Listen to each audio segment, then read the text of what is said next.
Session 4.4 আবেগীয় বুদ্ধিমত্তা অর্জন করা। অনুশীলন 1 4 বনাম 1 এবং 1 যোগ করুন। সময় 25 মিনিট।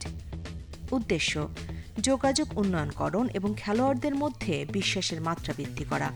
একত্রে কাজ করার মাধ্যমে খেলোয়াড়দের ফিটনেস মাত্রা বৃদ্ধি। লক্ষ্য বারবার চাপের মুখেও যতটা সম্ভব বেশি পরিমাণ ভালো পাসিং প্রদর্শন করা। নির্দেশনা 4 জন করে খেলোয়াড় নিয়ে অংশগ্রহণকারীদের 2টি দলে ভাগ করুন। একটি দল বল নিজেদের দখলে রাখা ও পাস দিয়ে শুরু করবে এবং অপর দলটি হবে ডিফেন্ডার। পাসিং টিমটি 15x15 গজ মাঠের মধ্যে থাকবে এবং 4 জন পাসিং দল বনাম 1 জন ডিফেন্ডার দল দিয়ে খেলাটি শুরু করবে। পরবর্তীতে প্রতি 30 সেকেন্ড পরপর 1 জন করে ডিফেন্ডার দলে যোগ দিয়ে পর্যায়ক্রমে 4 বনাম 2, 4 বনাম 3 এবং 4 বনাম 4-এ উন্নীত করুন। খেলাটি 2 থেকে 2.5 মিনিটের জন্য খেলতে হবে। পাসিং দলটি গুনে রাখবে তারা কতগুলো সফল পাস দিতে পারছে।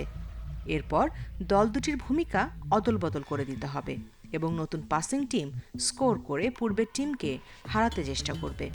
যে দল নিজেদের মধ্যে বেশি পাস দেবে সে জিতবে। খেলার প্রক্রিয়া নির্ধারিত জায়গাটি ব্যবহারের কথা খেলোয়াড়দের মনে করিয়ে দিন।